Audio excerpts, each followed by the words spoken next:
In this episode of Sauna Talk, I host a special live authors panel recorded at Sauna Days 2025, featuring Garrett Conover, Jesse Coomer, Harvey Martin, and myself, 4 writers and educators brought together through a shared passion for sauna, breathwork, cold exposure, wellness, and the deeper search for meaning through lived experience. Here we have a deeply human conversation about writing, obsession, teaching, intuition, and the challenges of communicating experiences that often transcend words. Our panel is about writing books, rooted in personal transformation and practical wisdom. I discuss the release of my book, Sauna Build, from start to finish, and Garrett reflects on the creation of Sauna Magic, and Jesse shares insights from his work on breathwork and cold exposure. And Harvey dives into the evolution from protocol-driven performance science towards a more intuitive understanding of awareness, emotion, and self. So throughout the discussion, we wrestle with some of the biggest questions facing wellness culture today. How do we balance science with intuition? Can information alone truly change behavior? Why are heat, cold, breath, and nature so transformative? What happens when wellness becomes over-prescriptive? How do authentic experiences differ from optimized culture? And why are so many people searching for meaning, connection, and regulation in an increasingly disconnected world? Our conversation moves fluidly between sauna culture, cold plunging, breathwork, coaching, athletics, creativity, nervous system regulation, and the deeply personal journey of becoming an author. The panel also explores how writing itself changes the writer and how books become snapshots of who we were at a particular stage in life. So I will turn this over to the group. And what makes this episode unique is its vulnerability and openness. Rather than presenting ourselves as gurus, the panelists speak candidly about uncertainty, evolution, mistakes, growth, and the lifelong process of learning through direct experience. So at its core, this conversation is about reconnecting with something modern life often suppresses: intuition, presence, awareness, and authentic human connection. Guests featured in this episode: Glenn Auerbach, Sauna Build, start to finish; Garrett Conover, Sauna Magic; Jesse Coomer, breathwork and cold exposure, author and educator; and Harvey Martin, breath, focus, excel, and without words. Let's go to Sauna Days, to the Great Lake Room with a full audience, and listen to Sauna Talk. A funny story. The Sauna Times Substack came about around 2018, 2019 maybe, when my MailChimp list outgrew the free plan. And the last thing I wanted with a side gig was another monthly cost just to send out a newsletter once in a while. So somewhere along the way, I stumbled onto Substack, and I'm pretty sure it was from Seth Godin or Derek Sivers. Whoever it was, I owe them a beer between sauna rounds because I've been at it ever since.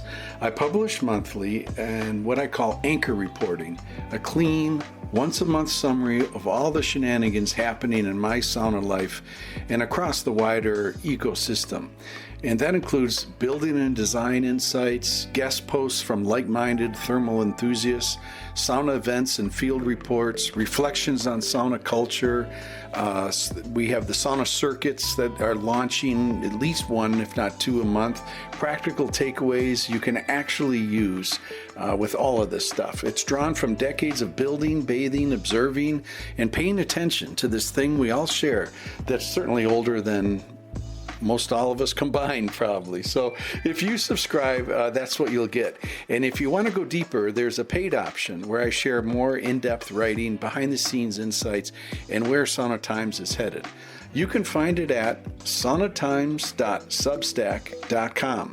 If sauna means something to you, you'll feel right at home there.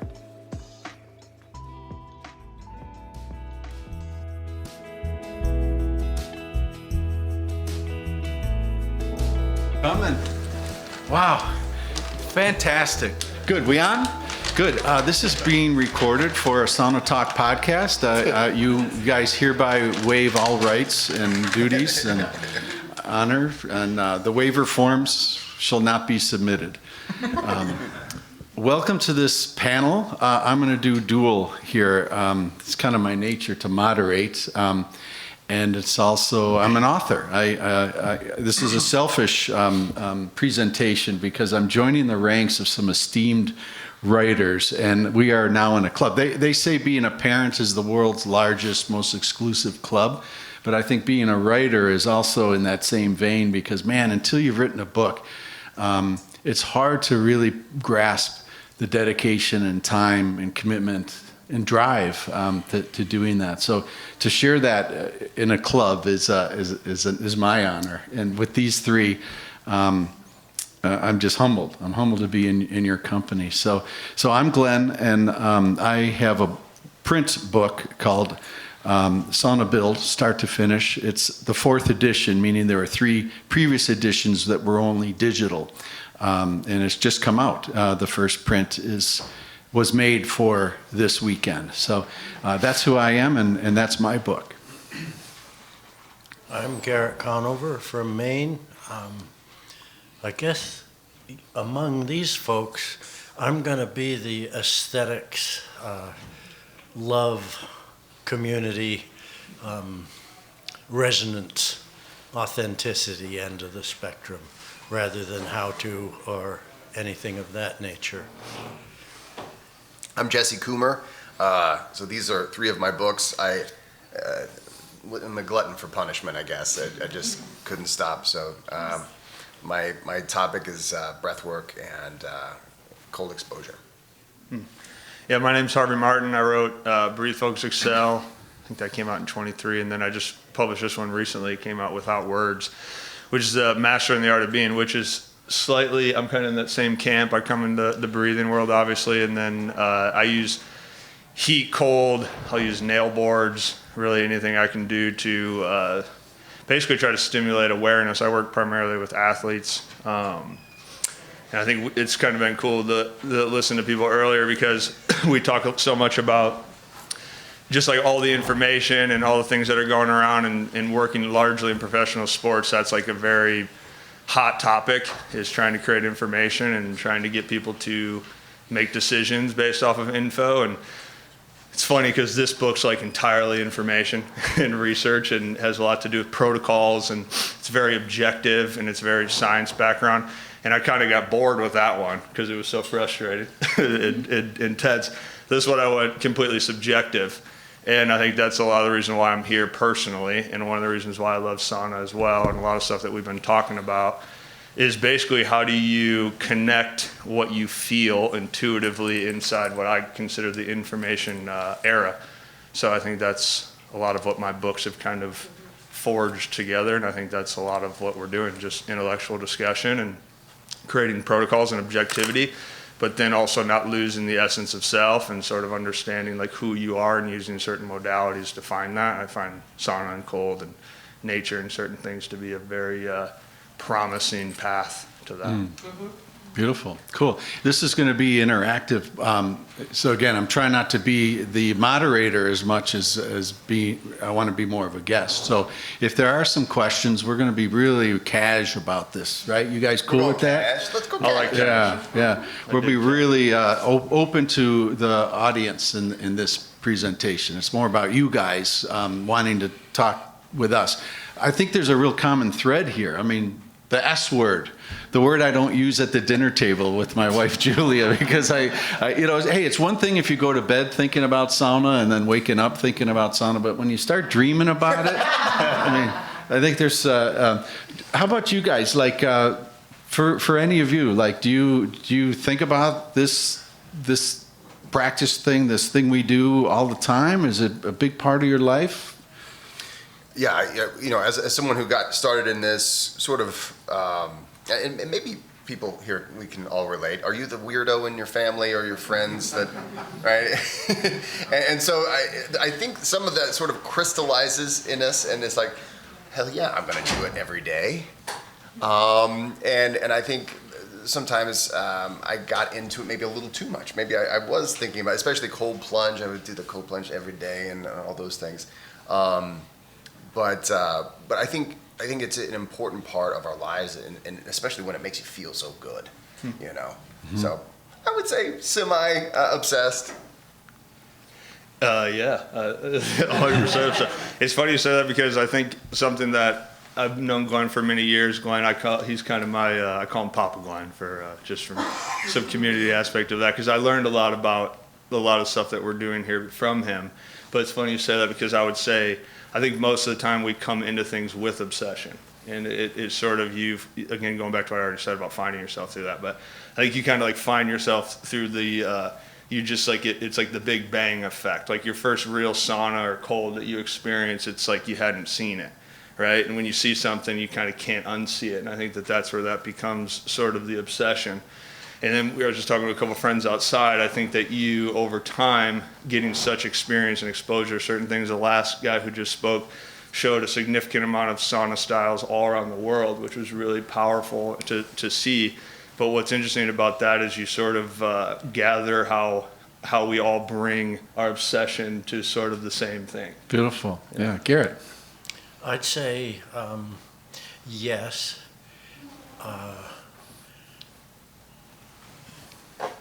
I dream about it all the time. My thought process is revolving around it. I'm not in it commercially.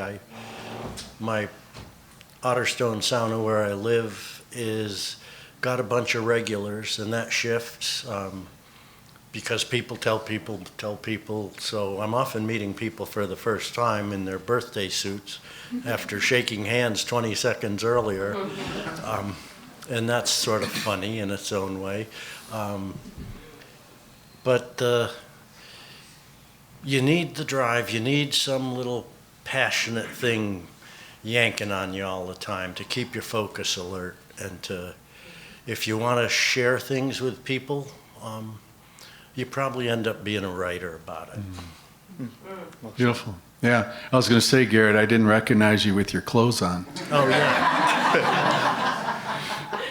Let's start over, Harvey. Or name tag. Yeah. What was the big tug to write your latest book, and who do you hope reads it? Without Words, the latest one. I would say the big tug for me was I've been in the sports. This is actually the first summer I've been in professional baseball for the last 12 years. So I haven't been able to come to Sauna Days, which has been really cool to be here. I've always been working in the summer. So this is my first year outside of a professional athletic industry in some time. And I would say my last book, Without Words, it largely came from, you spend a decade being obsessed or you're thinking these things and you're trying to coach and you want to share.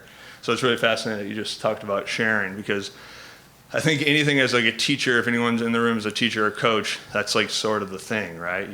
You want to share aggressively. And when you're exposed to your obsession, the first thing that happened to me was, I saw how it helped mental health, anxiety, depression, certain things. So when I first came across that in sports, it was like, how do I change the world, right? And that was a long time ago. And I think you go through the ego process of changing the world until you realize that's probably not going to happen. And it ends up just kind of being a mirror back to yourself, and you kind of figure out things about errors in your life of thinking that. But where I wrote the last book, Without Words, and a lot of things that I find in the sauna culture is you can have protocols and so much information, and I've already kind of said this in a different way. But something that really hit me in the last year was about, I'm somebody who loves to share. I'm somebody who loves to read and put things together and package it and then give it to people. And how well can I articulate that so that you change or do whatever I think you're supposed to do? And I think that's kind of one of the lies that comes with coaching, because that's really hard. That's like what you're supposed to do, right? And then the irony of it was 10 plus years later, I kept talking to a professional athlete over and over and over again.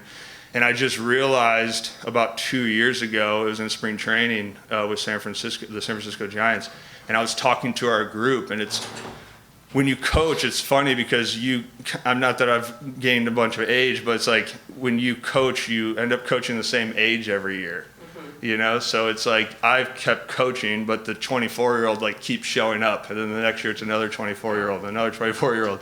And so after a long time, I realized I can't change anybody. And I can't share any information. Yeah. And I started in youth sports, so that was even more aggressive. But I think what came to me without words was I learned that information doesn't move behavior. And I realized that most of behavior changes happen through emotions. And so then it was, how do you learn how to tell stories with information? And I think that's something that happens in a sauna, which is really fascinating because we have so much information around saunas. And it was like, okay, well, how can I say the same protocol every day, all day? And it's not making behavioral changes. And I think that that's the spirit of a stove.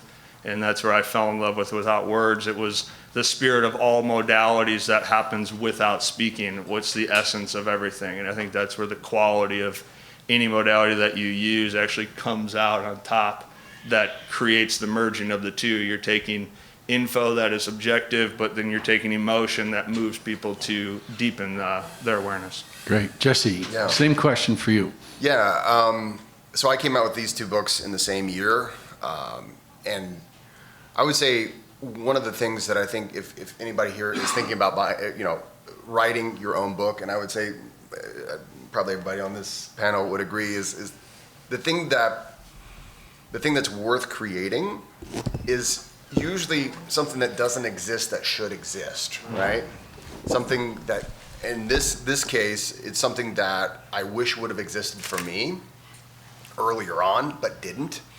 Whenever I first got into any form of breath work, right? And there's a lot of mystical things and a lot of, over promises, and same with cold training. You never catch a cold again, cures everything, and all these things. And you can set yourself up for some huge disappointments. I remember catching my first cold after I started these modalities. I'm like, it's all a lie, and so some of what I'm doing whenever I write these books, I want a person to understand, first of all,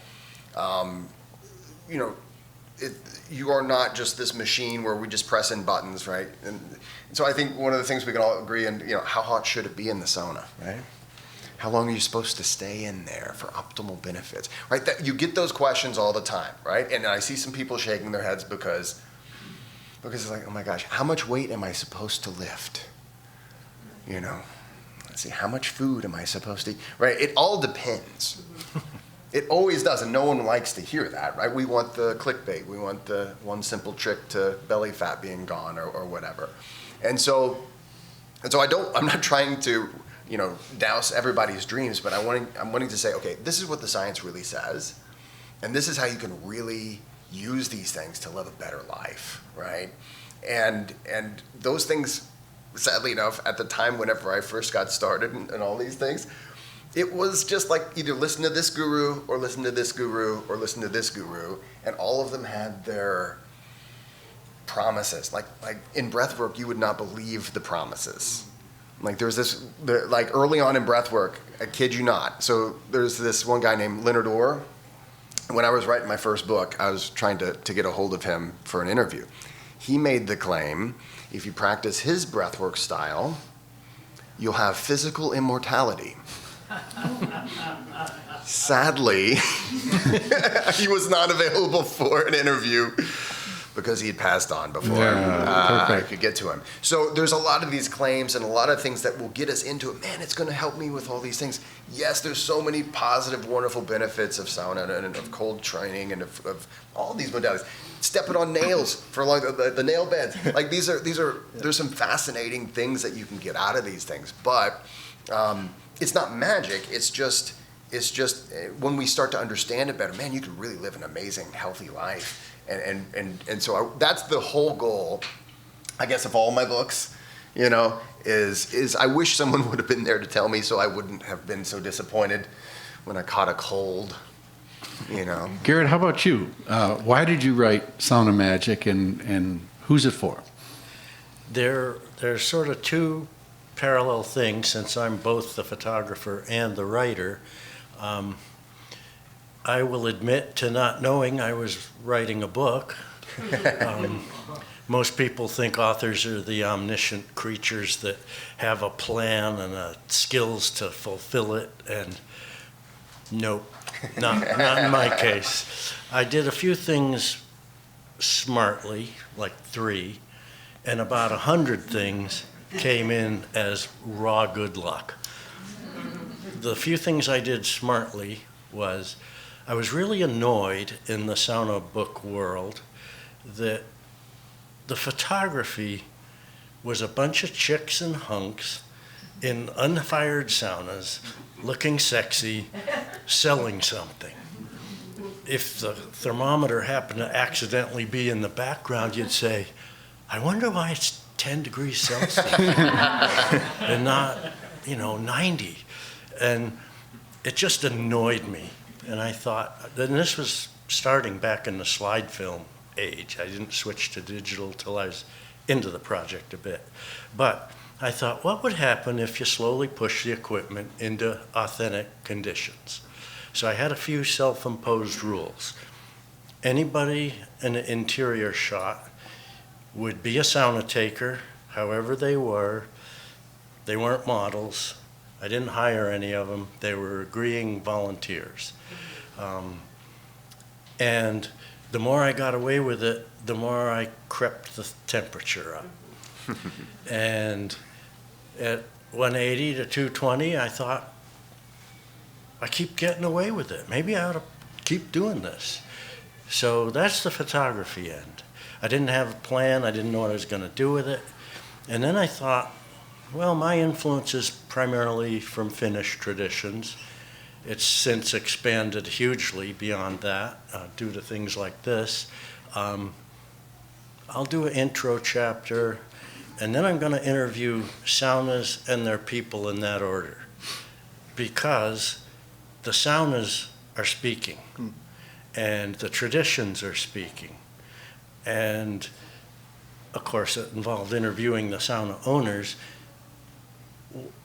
This is not me being smart. This is the luck falling into place.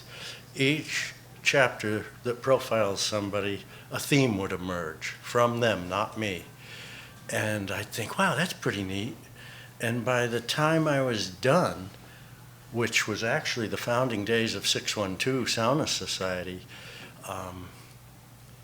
everything built on itself. It had its own narrative arc. It never duplicated itself. And then the 612 brought all those themes that had come up organically together in one place. And it looked to the future. And I thought, wow, I'm observant. I like syllables. I like writing. So the writing was a nice outgrowth. And in case anybody got sick of too much text, there's a middle chapter that's a photo essay from choosing the site to finished to the community that gravitated toward that particular sauna. So Cool. It's for intro purposes, or it's to make people nod who are far more experienced than me and say, yeah, you got that right. And then I want to finish with one little thing. Another piece of luck. It's very gratifying as an author for people to pick the phrase up, Sauna Magic, and use it. But what's even more gratifying is the spontaneous usage coming from all of you. Mm-hmm. You know there's magic there. You intuited it the same way I did. And when I encounter somebody that uses that term, doesn't know me, doesn't know the book, I go, bingo, you're Beautiful. An educator. Wow, great job. For me, 5 miles south of where we're sitting right now is a property, a private residence, and I built a sauna there on the shoreline, on the same rocky shoreline as where we're right over our shoulder, where we're walking in between rounds. And so I came up to this property to sauna in between my build time on site over there with sawdust in my ears and sitting on the same sauna bench, same benches is right over our shoulders right here. And that's where my book was born, 5 miles south of here, because I had no intention of writing a how-to build your own sauna book. I felt just a tug of calling, I guess you could say, to document it. And I think a lot of it was just for my next build. It's like, okay, how many 2x4s do I need for this? And then, but it became very cathartic for me. Like after work, crack a beer open, sweep up, and then go up and look at this gorgeous lake with a pen and paper in hand and kind of document the process. And so it was a very organic document at the time that became digital, and I just started sharing it with friends. And I'll just kind of keep this really simple, but I think like who this book would be for is for somebody obviously that wants to build their own sauna. I mean, that's on the very practical side. But what I hope that others glean from my work is the empowerment, this you can do what you can, if you're interested. And there's a formula in the book. It's WIT, W-I-T, will, information, and time. And these things are all available to us for free.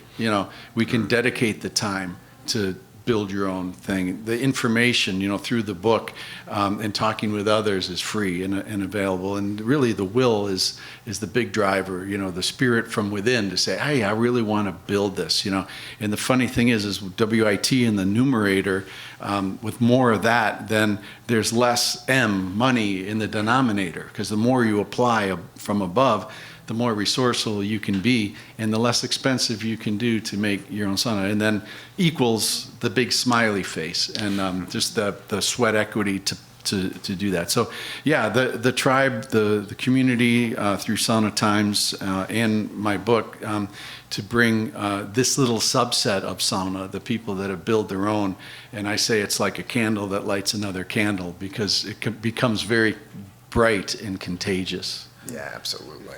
Absolutely. How about some thoughts from the field, or should I ask these guys more? Go ahead. Give Glenn a break. Yeah. How hard was it? In 3 sentences, how hard was it to create this book? Yeah, insanely hard, much easier. Got easier over time? Yeah. Hard? Yeah. Writing a book, your first book is going to feel like you'll never get there, and then after that, you catch the bug. At least that's how it was with me. How about you?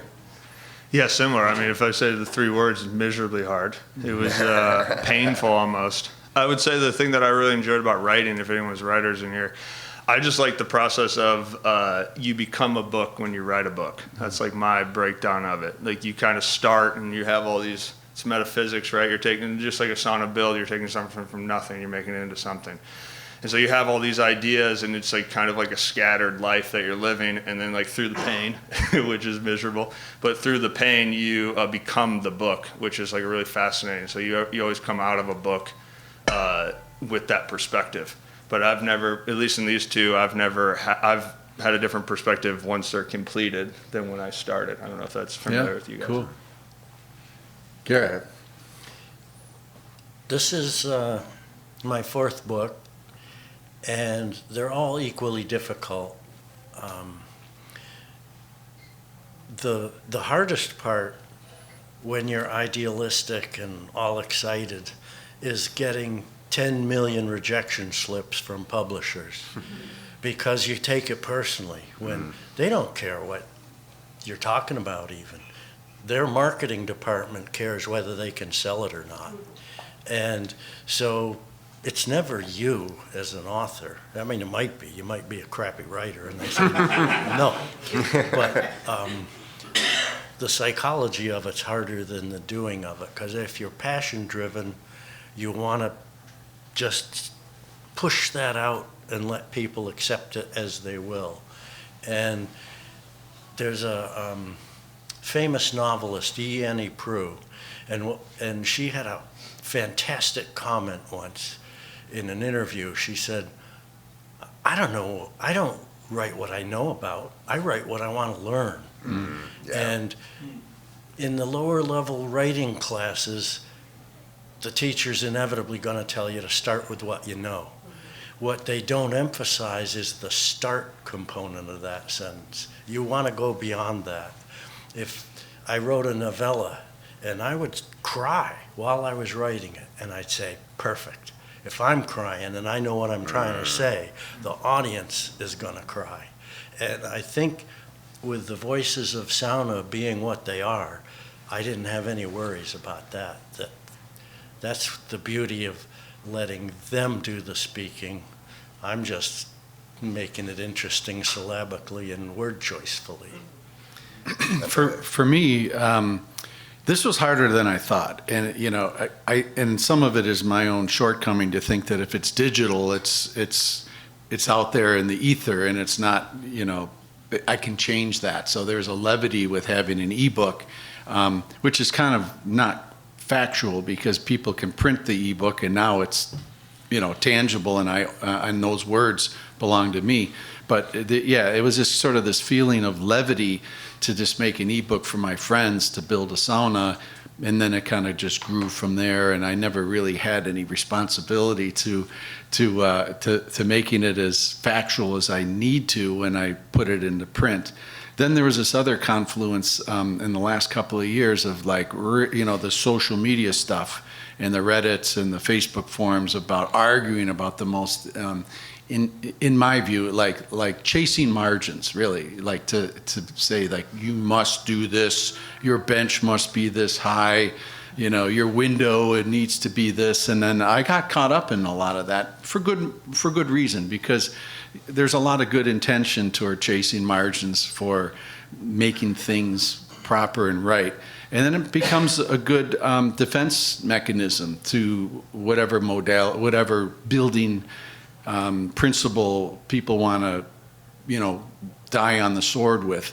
So anyway, I wanted to get that kind of factual so that when people read this book, when they run into all that pedantic chatter about bench heights and ventilation and all that noise, that they at least have a base of information to go their own way. But my whole gig is about empowerment and freedom. We're really building something simple here. I mean, it's a box to get hot. And then, like ventilation is a great example. I mean, I was in a sauna in Austin, Texas, and I took 17 electric saunas in 17 days, and it's a very stately sauna. But the ventilation, doesn't follow the prescriptive rules of how the Finns say that you should vent. Well, I tell you, just a little towel and a pebble in the door and a swing once in a while, about the best ventilation I've ever experienced in an electric sauna. So, again, what kind of margins are we trying to chase here? And I think, in my book, I'm trying to create a spirit of empowerment, DIY, explain some rules, but give people some freedom. So when they're on the bench, they're feeling good, not second guessing so many of these pedantic chatter decisions. Hey, Glenn, can I tell you my ventilation story? Please. I built a log sauna, and it's chinked with sphagnum moss. The red squirrels in my woodlot provide my ventilation. That's great. Every spring they want nesting materials, and they go, wow, look they at know all where this to go. sphagnum moss, and they pull it out, and the ventilation comes through. Let's. What's your question? And I'm gonna, Amy, I'm gonna say the question back because you don't have a microphone. I don't know where that other mic went, but go. Okay, shoot, go. So I authored a book on yoga psychology in 2018. It was printed. And it's not a novel, it's basically theory in a workbook. And as you asked the question, who is it for? I was thinking I'm answering this question for myself. And I realized for me, it's not who it was for. It was like I felt a responsibility to communicate the information. Maybe I've made a little money on it, and it's helped people. But I think the motivation was a responsibility to get that information out. I'm curious if the four of you feel that way, because you're not writing novels, you're writing something you're passionate about, and I'm just sort of realizing it must be true. Or is it true? Was it true for all of you? I think there is a certain degree of, this needs to be shared, right? Right. You're not going to sit and you're not going to sit as long as we've sat and obsess as long as we've obsessed and all those things if it's not something that you feel like this needs to get out there. Right. I always like to say a teacher is a person who's curious and who can't keep a secret. And and I feel like that's sort of the spirit that I'm hearing with everybody else too here. Is like, and I love when we talk about, okay, I'm not writing about something I already know. I thought I already knew all about this stuff, and then you're like, okay, now I have to really do the deep research, and now, oh boy, I learned so much. And I actually wonder, Glenn, I mean, you went through, you said this is your 4th iteration of this book, right? And so, I mean, I'm assuming that there was a learning process even from the first to the final. Right, and that's where I thought I could get away with it because it was digital. But now I can't. Whoever buys this book is going to have a mark in the sand of what the bench height should be, where the ventilation should sit. So I felt a big burden on my topic, and I'm sure for you too. I mean, when you're in guiding people on this modality and stuff, I mean, someone's going to get a heart attack from a breathwork protocol you're putting in there. I mean, there's a lot of responsibility to putting stuff into print. Well, and like what you were saying before, and I'm sure you've seen it in the yoga, I know you see it in the yoga community, is how prescriptive people do get. And when it's online, and you don't know any better, and you're hearing people say, no, it has to be this height or this height. When I was about to publish a practical guide to breath, or to cold training. Okay, I had the wrong order up here. Anyway, I thought this was that one. And anyway, the point is, cold training. This was one where I did a similar thing. I published it as an ebook, and then I revised it as an ebook because I thought I was going to make one on cold training and breath work. It's like, no, I'm going to keep them separate. And then before I decided to put this one in print, and I had a lot of those same issues that you're talking about, okay, now I've really got it, it's going to be in paper now. I went to a forum on Facebook on cold training. I'm like, well, I wonder how the conversations really progressed. You know, maybe now they're not asking such stupid questions. Maybe now people aren't trying to kill themselves. And the first thing was like, how much should I reduce my body temperature when I get into an ice bath, right? And so it's like, basically, how much hypothermia should I experience before I get out of the ice bath? I'm like, oh my God. So what you're saying is I think is really important because people need to know, right? And it's like, if you think about what books should be, it's like, okay, here's some experience, here's some knowledge, and of course sometimes we have this we mistake like intelligence for wisdom. Hopefully there's both, right? Hopefully, right, you're saying, okay, so there's some intelligence here, there's numbers, and here's the science, and here's the thing. But then I'm putting it together in a way that hopefully I've put enough wisdom there that I can convey some experience with the subject matter, and I'm sure that's what you did in your book as well. Yeah, I took it very seriously as a responsibility. Mm-hmm. Not only a desire that things should be communicated, but carefully. Yeah. Yeah. When something's important to you, right? It's an important. It's not just like, well, I like it. It's something that's really you're passionate about. Then you're invested in. You're sort of invested in the future of it. Do you feel stronger about cold training or breath work? Breath work. Mm-hmm. I like cold training. I would say if you would have talked to me about 5 years ago, I would have said maybe the other way around. But breath is the one thing that you're doing it, whether you know it or not. You're influencing your nervous system. You're affecting your blood sugar, your hormones, all these things with every breath you take.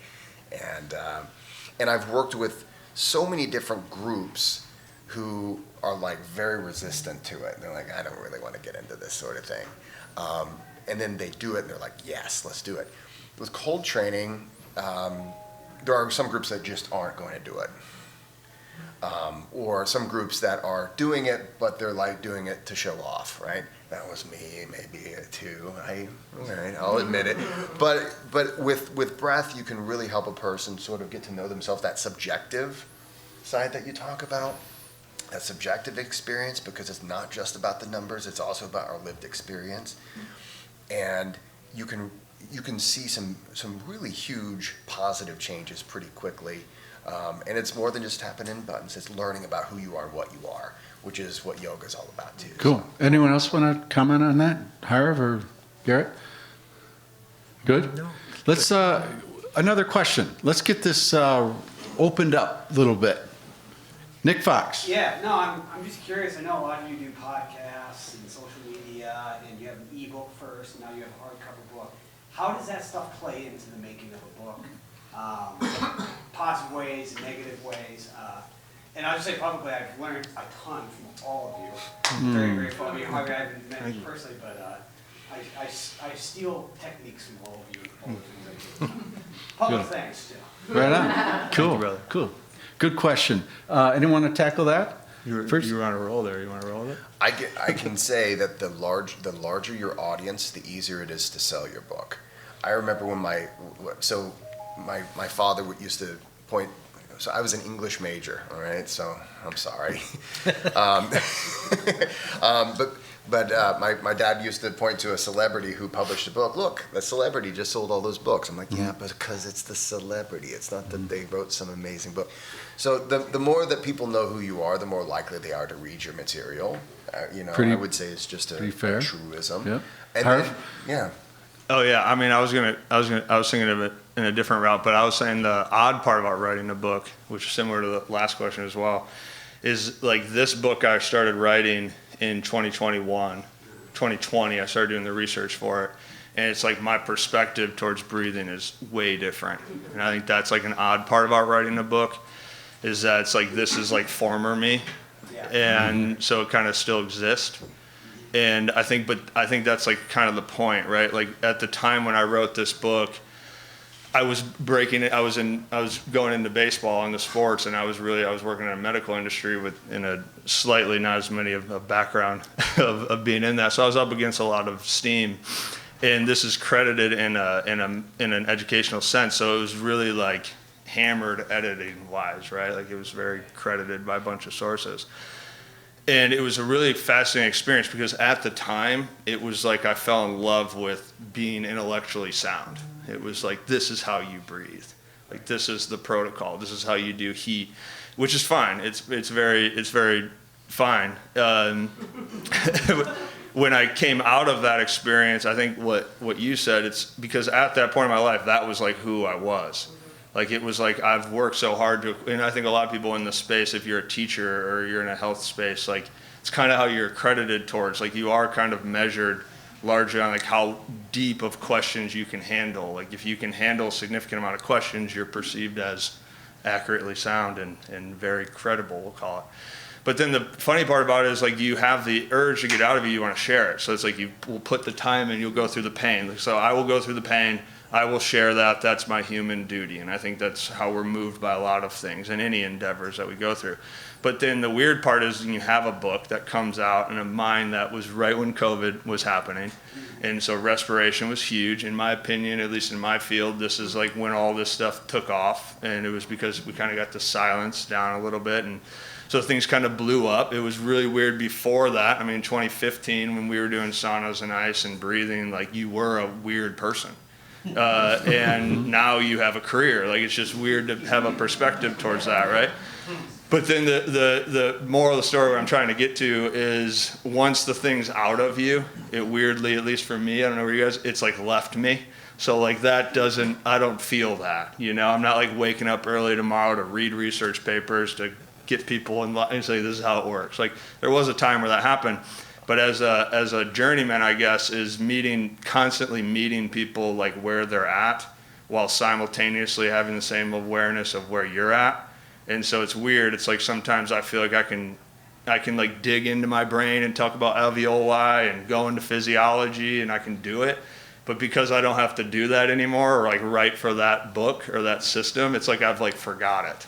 And I've like I almost feel dumber. You know, but I think like books are fascinating because as the writer, it's that like I wanted to learn, so it was like my experience, and then the book kind of follows you in your life as like a time where that was. But I think what they have done for me is allowing you to just meet people where they're at. Like some people, like Glenn, for instance, I'm putting him on blast for a second, but Glenn's been saunaing my whole life. you know? So when I sauna with Glenn and we talk, I learn just as much as I do with a neuroscientist at Stanford. And it's like completely different convos necessarily, but everyone's different. And when we learn each other and we feel where we're at in the process, it's like somebody who has authentic sauna experience for 30 years is different than somebody who did come to it maybe from a TikTok or an Instagram post. And it's like I think the odd part is like, it doesn't really matter. Like, it's just like constantly learning, like, where's this person, meeting them where they're at, and then trying to be who you are in those scenarios. So that's a long way of saying some stuff. Well, I remember sitting on the sauna bench with Harv, and I was going through a little bit of a struggle in this space of sauna, and we're sitting on the bench, and Harv looks at me and he goes, "Man," he goes, "just be you. You know, trying to be anybody else is just too much work." and that really resonated with me. And I said, well, yeah, it's just who I am. A part of who I am is helping others, you know, in this space. And so it was just a real levity factor. And, you know, I think, Nick, you do a great job of just being you. And to be authentic to yourself sometimes is tricky today, especially younger folks. You know, I'm now, our kids are out of the house. I was a corporate soldier for most all of my career, and now I can kind of exhale from a financial standpoint where my career I don't have a gun to my head to, you know, make this income to support a replacement of a corporate job or whatever it may be. So it's a lot easier to be myself with in this stage of my life. That's one good thing about 62. Let me tell you, you wake up a little stiff in the morning, but you know there is a little bit less stress, you know, to find myself and who I am and monetize everything all the time. But it's still, you know, you referenced the whole TikTok, you know, social media world and stuff. And once you write a book, your job is kind of, you could say, just beginning, because now what? And you asked about the community, you know, your tribe, like how do you sell it? You know, where's your whatever? I mean, I'm just like strictly organic in this game. You know, I started Sauna Times in 2008. I write freely. I have great contributing writers to the platform, and my podcast, you know, is all very organic. I mean, I'd be sitting on the bench and people would be saying this great shit, and I'm like, whoa, I'm finding this interesting. Let's capture that. So, yeah, I mean, I have that past. I have the rigor of 900 blog posts and over 100 episodes, and you know, I've worked very hard, but it's a labor of love, and I love it. So that platform has allowed me to feel very comfortable bringing a book forward. Yeah, great question. Yeah, shoot, Jeremy. Since we have two folks that are kind of experts in cold and heat, how do you see the relationship that people have with contrast therapy and cold plunging, and how that role is shifted, especially in performance, where, you know, we're thinking about cold immersion really differently than we used to? Sure. Yeah, I mean, I think it's been a hot topic the last couple of years recently. I think the paradox to the cold has been the flip side of recovery. And it's like, to me, in a really like simple way, when I'm talking performance, and it doesn't just have to be athletes, right? Like, all of us play a role somewhere. But I always think of it as like heat is like your brake and cold is your gas. So it's like if I'm turning on to work, I just process it like that. Like if I'm doing anything that's showcasing any sort of attention span or work or aggressiveness, like I'm turning my engine on, so I'll use cold. If I'm coming down and I'm going to end the day, you know, I'll use heat. And it's fascinating. Over the last couple of years, I work primarily in Major League Baseball, so it's like, you look at major league athletes, and professional sports is incredibly against the natural rhythms of society.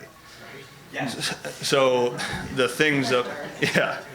So I think this is like scoping out, but like one of the large scale issues we have in the country is we're disconnected from nature, right? So we're I think that Dr. Ashley talked about how the thermostat's like a perfect example. Like we live in San Diego wherever we're at, you know, because of how we can manipulate temperature. So I think like for athletes and people now, because we're so artificially regulated, you try to find regulators that are natural. And so I use heat and cold, like talking that language specifically with performance. It's like people who, and I use this sport because they'll take like a relief pitcher will drink a Red Bull at 9 p.m., you know, and then they'll go and pitch in front of 40,000 screaming fans. And if anyone's been to an athletic event, you guys know this, the audio on top of that. And then you look at, if it's 10 o'clock at night in the ninth inning of a Twins game, the artificial light, which is like talked about in a very small corporate structure, now put blasting lights on people at 10 o'clock at night. And so what you see is a nervous system that is incredibly jacked up. And it's like, okay, well, and this is just a subjective opinion, but you either are as closely, and this isn't for athletes, you're either as closely connected as nature as you possibly have control over, which is largely influenced by your environment, which is unfortunate. But it's like, how do you influence or manipulate, whatever word you want to use, your environment to keep you as connected to nature as possible? And then using modalities that are somewhat natural, because your nervous system, again, subjective, your nervous system is going to do what it needs to do beyond your psychology, your thinking, to regulate itself. And that's what we do as people. So it's like, if you come out of that situation at 10 o'clock at night and your cortisol is jacked, your heart rate is jacked, your respiratory rate is 5x, your thinking is X, whatever, that's why, you see a lot of drugs and alcohol that exist in the world now and certain things, and because people will regulate regardless of the situation. The nervous system's stronger than psychology. And so you try to use things like heat, cold, or breath, which I would agree here, is like breath is your foundation. These are all modalities to create awareness to breathing. But that, I don't know if I could just simplify, because I know I'll keep talking. This is the cold is the go button, so early in the day, pre-lift, pre-workout, pre-work day. My heat is my come down. And then just like for subtleties, like paying attention to that in terms of sleep. Like I usually aggressively, not an hour and a half or so before sleep, 2 hours ideally. Yeah. So something where you can kind of get your core temperature to come back to neutral when you actually go into bed. Cool. Jesse. Yeah, just maybe to piggyback on some of those ideas, the thing about when you work with athletes, it's interesting. So an athlete is not a picture of health. Like we look at athletes, they are physically in a great situation, but their lifestyles are not the picture of health. We say, when is it convenient for me to watch you do the game thing, right? And so we put them like yeah. You're doing Red Bulls late at night, you're doing all these things, the schedule on the road, all those things, right? Yeah. And so you're just lifestyle itself is highly, it is stress inducing, right? And it's also amazing at how their tenacity is. So an athlete, the average person, I do a lot of coaching with a lot of different lifestyles, and you have to really hope that a person is going to adhere to your programming.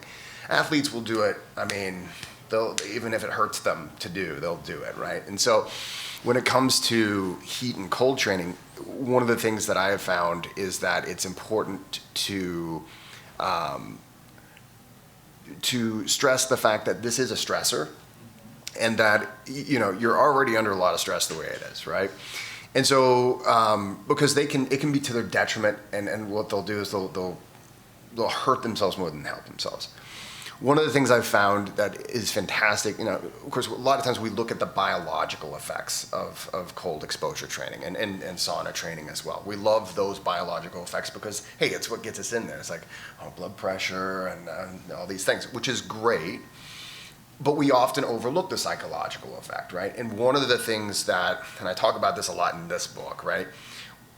Most of us, and this is one of those funny things, most of you is unconscious right now, right? So the vast majority of our human experience is unconscious, right? So we have only about 5% of your brain you have conscious access to. What, especially things like cold training will do, and this sort of thing, it's a difficult thing. It's not pleasant necessarily to get an ice bath, and it does offer you an opportunity to experience a stressor and learn how to, for instance, use your breath to downregulate that autonomic nervous system response. which can be very valuable in training, just in the same way you might train like muscle memory of shooting hoops or pitching or things like that. It's very valuable in training that I'm under an enormous amount of stress, because the things in your brain are happening about the same as whenever, oh my God, I could really mess up in front of all these people. Mom and dad are watching, all this stuff. So you give a person a proxy for a stressful situation. And I think that's one of the biggest benefits. So I don't train baseball like a professional league. I usually do some work with like IndyCar racers and similar, like, oh my God, it's intense. But just that daily or that somewhat regular exposure to a stressor, putting you in that stress state, giving you an opportunity to train yourself to calm down and relax, helps you put yourself in that zone a little bit better.